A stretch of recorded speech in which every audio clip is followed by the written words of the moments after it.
जंगल पाख गाँटीए। प्रथमे पड़िब गाँ, गाँ पाखकु लंबा चाष जमी, आउ तापरे पड़िब जंगल। ସେହି ଜଙ୍ଗଲରେ ବାଘ, ଭାଲୁ, ସିଂହ ଭଳି ବଡ଼ ବଡ଼ ଜୀବଜନ୍ତୁ ନାହାନ୍ତି। କେବଳ ବିଲୁଆ, ଶିଆଳ, ହରିଣ, ଠେକୁଆ ଇତ୍ୟାଦି ଥାନ୍ତି। ତେଣୁ ଗାଁ ଲୋକେ ତାଙ୍କ ଦାଇ ଦରକାର ପଡ଼ିଲେ ଜଙ୍ଗଲକୁ ନିର୍ଭୟରେ ଯାଆନ୍ତି।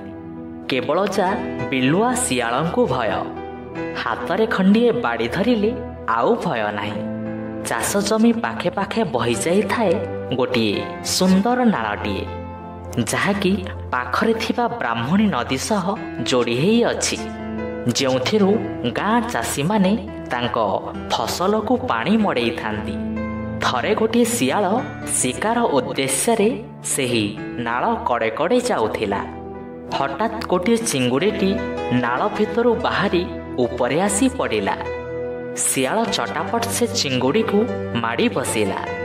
ଭାବିଲା ଆଉ କିଛି ଶିକାର ଯୋଗାଡ଼ ହେଇଯାଉ, ତାପରେ ଏକାଥରେ ଖାଇ ବସିବି। କିଛି ଦୂର ଯାଇଛି, ଦେଖିଲା ଗୋଟିଏ ହଳୁଆ ହଳ କରୁଛି। ସେ ଭାବିଲା ମୁଁ ଏଇ ହଳୁଆ ଭାଇକୁ ମୋ ଚିଙ୍ଗୁଡ଼ି ଦେଇଦେବି। ଅନ୍ୟ ଜାଗାରୁ ଶିକାର କରି ଫେରିବା ପରେ ହଳୁଆ ଭାଇ ପାଖରୁ ନେଇଯିବି।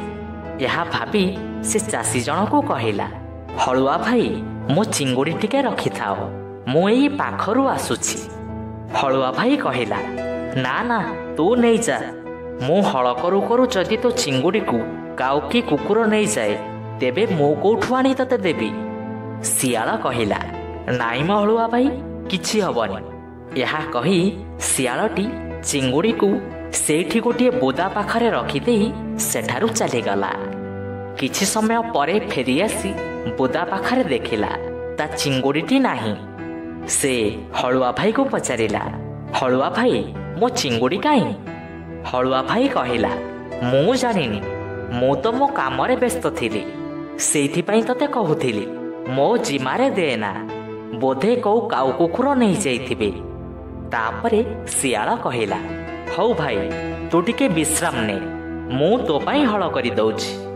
ଶିଆଳ ଟିକିଏ ସମୟ ହଳ କରିବା ପରେ ହଳୁଆ ଭାଇର ଲଙ୍ଗଳ ଫାଳ ନେଇ ସେଠାରୁ ଡିଆଁ ମାରିଲା। ହଳୁଆ ଭାଇ ଡାକ ପକେଇଲା, ଶିଆଳ ଭାଇ ମୋ ଫାଳ ଦେଇ ଯା। ଶିଆଳ କହିଲା, ମୋ ଚିଙ୍ଗୁଡ଼ି ପାଇଁ ତୋ ଫାଳ ବନ୍ଧା।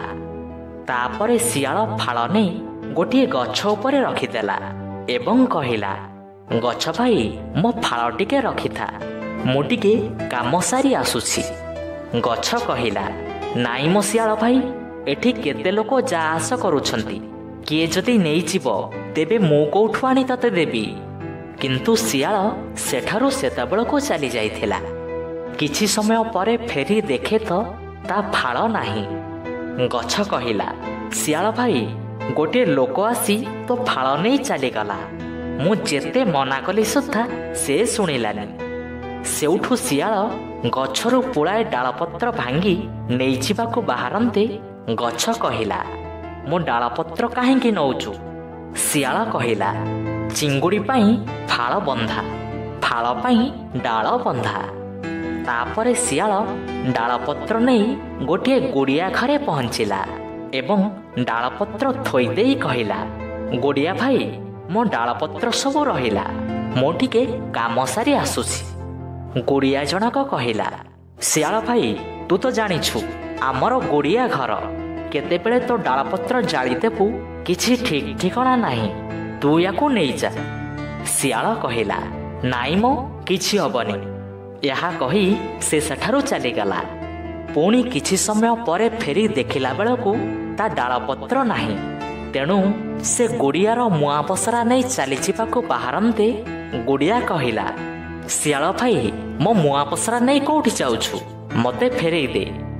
ଶିଆଳ କହିଲା, ଚିଙ୍ଗୁଡ଼ି ପାଇଁ ଫାଳ ବନ୍ଧା, ଫାଳ ପାଇଁ ଡାଳ ବନ୍ଧା, ଡାଳ ପାଇଁ ମୁଆଁ ପସରା ବନ୍ଧା। ଶେଷରେ ଶିଆଳ ମୁଆଁ ପସରା ନେଇ ଯାଉଥିଲା ବେଳେ ଦେଖିଲା ଗୋଟିଏ ଗାଈଆଳ ପିଲା ଗାଈ ଚରଉଛି।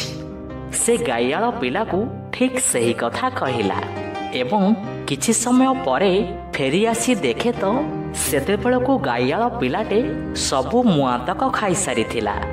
ତେଣୁ ଶିଆଳ ଏଥର ଭୀଷଣ ରାଗିଗଲା ଏବଂ ଗାଈଆଳ ପିଲାର ଗୋଟିଏ ଧଣୁଆ ଗାଈ ଧରି ଯିବାକୁ ବାହାରନ୍ତେ ଗାଈଆଳ ପିଲାଟେ କହିଲା, ଶିଆଳ ଭାଇ, ମୋ ଗାଈ ନେଇ କୋଉଠି ଯାଉଛୁ? ଶିଆଳ କହିଲା, ଚିଙ୍ଗୁଡ଼ି ପାଇଁ ଫାଳ ବନ୍ଧା, ଫାଳ ପାଇଁ ଡାଳ ବନ୍ଧା, ଡାଳ ପାଇଁ ମୁଆଁ ପସରା ବନ୍ଧା, ମୁଆଁ ପସରା ପାଇଁ ଗାଈ ବନ୍ଧା। ତାପରେ ଶିଆଳଟି ଗାଈକୁ ଧରି ଜଙ୍ଗଲକୁ ଚାଲିଗଲା। ଗାଈକୁ ନିଜ ପାଖରେ ରଖିଲା। ଦିନ କେଇଟା ଭିତରେ ଗାଈ ପାଖରୁ କ୍ଷୀର ପିଇ ଶିଆଳଟି ମୋଟାସୋଟା ହେଇଗଲା। ଅନ୍ୟ ଶିଆଳମାନେ ଭାବିଲେ, ଇଏ ଏମିତି କ'ଣ ଖାଉଛି ଯେ ଦିନକୁ ଦିନ ମୋଟା ହେବାରେ ଲାଗିଛି? ଶରୀର ଚିକ୍କଣ ଦେଖାଯାଉଛି। ଏହାର ରହସ୍ୟ କ'ଣ? ଆମେ ତ ଏଠି କିଛି ବି ଖାଇବାକୁ ନ ପାଇ ଭୋକ ଉପାସରେ ଦିନ କାଟୁଛୁ। ଦିନେ ଅନ୍ୟ ଶିଆଳମାନେ ଆସି ପଚାରିଲେ, ବଡ଼ ଭାଇନା, ତୁମେ ଏମିତି ମୋଟା ହେବାର ରହସ୍ୟ କ'ଣ? ଆମକୁ ବି ଟିକେ କୁହ। ଶିଆଳଟି ମଜାରେ କହିଲା, ମୁଁ ପ୍ରତ୍ୟେକ ଦିନ ପଙ୍କ ଖାଉଛି। ତାଦ୍ୱାରା ମୁଁ ମୋଟାସୋଟା ଏବଂ ସୁନ୍ଦରିଆ ଦେଖାଯାଉଛି। ଅନ୍ୟ ଶିଆଳମାନେ କହିଲେ, ନାଇଁ ମ ଭାଇ, ତମେ ମିଛ କହୁଛ। ଏହା କ'ଣ କେବେ ସମ୍ଭବ? ଶିଆଳ କହିଲା, ହଉ, ମୁଁ ପରଦିନ ତୁମ ଆଖି ସାମ୍ନାରେ ପଙ୍କ ଖାଇ ଦେଖେଇବି। କଥା ରହିଲା ଯେ ପରଦିନ ଶିଆଳଟି ପଙ୍କ ଖାଇ ଆମକୁ ଦେଖେଇବ। ତେଣୁ ସେହି କ୍ଷଣି ସମସ୍ତେ ସେଠାରୁ ଚାଲିଗଲେ। ଏଣେ ଶିଆଳଟି ଗୋଟିଏ ଉପାୟ କଲା। ଗୋଟିଏ ନଢ଼େଇସରାରେ କ୍ଷୀର ଭର୍ତ୍ତି କରି ପୋଖରୀ ଭିତରକୁ ଗଲା। ଯାଇ ପଙ୍କରେ ନଢ଼େଇସରାକୁ ଅଧା ପର୍ଯ୍ୟନ୍ତ ପୋତିଦେଲା। ପରଦିନ ସମସ୍ତେ ଦେଖିଲେ ଯେ ଶିଆଳ ପଙ୍କ ଚାଟି ଚାଟି ଖାଉଛି। ତା ଦେଖାଦେଖି ଅନ୍ୟ ଶିଆଳମାନେ ମଧ୍ୟ ପୋଖରୀ ଭିତରକୁ ଯାଇ ପଙ୍କ ଖାଇବାରେ ଲାଗିଲେ। ହେଲେ ପ୍ରକୃତରେ ଶିଆଳଟି ପଙ୍କ ଖାଉନଥିଲା, ବରଂ ସେହି ପଙ୍କ ଭିତରେ ଲୁଚେଇ ରଖିଥିବା ନଢ଼େଇସରା ଏବଂ ତା ଭିତରେ ଥିବା କ୍ଷୀରକୁ ସେ ଖାଉଥିଲା। ହେଲେ ଅନ୍ୟମାନଙ୍କୁ ଲାଗୁଥିଲା କି ସେ ସତରେ ପଙ୍କ ଖାଉଛି, ଯାହା ଫଳରେ ଅନ୍ୟ ଶିଆଳମାନେ ଝାଡ଼ା ହେବାକୁ ଲାଗିଲେ। ହେଲେ ଶିଆଳଟିର ମିଛ ଅଧିକ ଦିନ ଚାଲିନଥିଲା। ଦିନେ ଅନ୍ୟ ଶିଆଳମାନେ ସେ ଗାଈଠୁ କ୍ଷୀର ପିଉଥିବାର ଦେଖି ନେଇଥିଲେ। ତେଣୁ ଦିନେ ସବୁ ଶିଆଳମାନେ ମିଶି ଗାଈଟିର ପଘା ଫିଟେଇ ଦେଲେ ଏବଂ ତା ପରଦିନ ପୁଣି ଆଉଥରେ ଶିଆଳଟିକୁ ତାଙ୍କ ଆଖି ସାମ୍ନାରେ ପଙ୍କ ଖାଇବାକୁ କହିଲେ। ଏବେ ଶିଆଳ ପାଖରେ କିଛି ବି ବାଟ ନଥିଲା। ଗାଈ ତ ନାହିଁ, କ୍ଷୀର କୋଉଠୁ ଆଣିବ? ତେଣୁ ବାଧ୍ୟ ହେଇ ସମସ୍ତଙ୍କ ସାମ୍ନାରେ ତାକୁ ପଙ୍କ ଖାଇବାକୁ ପଡ଼ିଲା। ଏହା ଦେଖି ଅନ୍ୟ ଶିଆଳମାନେ ଠୋଠା ହେଇ ହସିବାକୁ ଲାଗିଲେ।